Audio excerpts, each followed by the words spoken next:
முன்னொரு காலத்தில் ஒரு புலவர் வாழ்ந்து வந்தார். அவர் தனது குடும்பத்திற்கு உணவு கூட அளிக்க முடியாத வறுமை நிலைக்கு தள்ளப்பட்டார். அதனால் அரண்மனைக்கு சென்று மன்னரிடம் உதவி கேட்க முடிவு செய்கிறார்.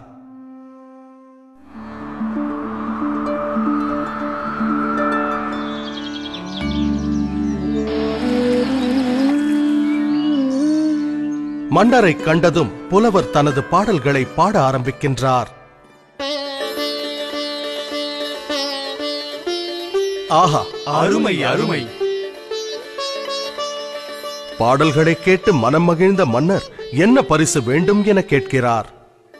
சீராக அடுக்கப்பட்ட அழகான சதுரங்க பலகையை காண்பித்த புலவர், மாமன்னா, சதுரங்க பலகையின் முதல் கட்டத்தில் ஒரே ஒரு நெல்மணியை வைத்த பின் ஒவ்வொரு கட்டத்திற்கும் அதனை இரட்டிப்பாக்கினால் அதை தக்க பரிசாக ஏற்றுக்கொள்வேன்.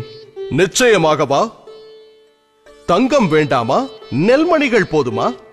ஆம் மன்னா என்றார் புலவர். அப்படியே ஆகட்டும். மன்னர் உத்தரவிட அவையினர் நெல்மணிகளை வைத்தனர்.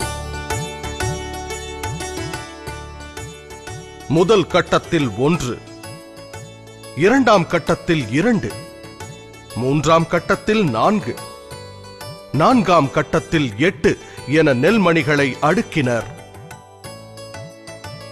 10ஆம் கட்டத்திற்கு வந்தபோது நெல்மணிகளின் எண்ணிக்கை 512 ஆனது.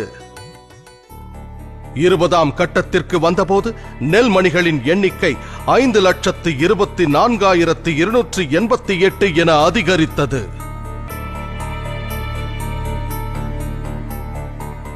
பாதி தூரம், அதாவது 32வது கட்டத்தை அடைந்த போது நெல்மணிகளின் எண்ணிக்கை 214,74,83,648 பெருகியது.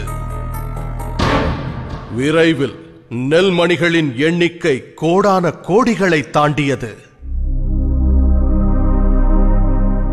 இதன் காரணமாக மன்னன் தன் ராஜ்யம் முழுவதையும் அந்த புத்திசாலி புலவரிடம் ஒப்படைக்கும் நிலை ஏற்பட்டது. இவை அனைத்திற்கும் துவக்கம் ஒரே ஒரு நெல்மணி. கதையின் நீதி: கூட்டு பலனின் பெருக்கும் சக்தியை எப்போதும் குறைவாக எடை போட வேண்டாம். ஒவ்வொரு மாதமும் ஒரு சிறு தொகையை நீங்கள் தவறாமல் முதலீடு செய்து வந்தால் உங்கள் ஓய்வு காலத்தின் போது அந்த தொகை பன்மடங்காக பெருகி நிச்சயம் பலன் தரும்.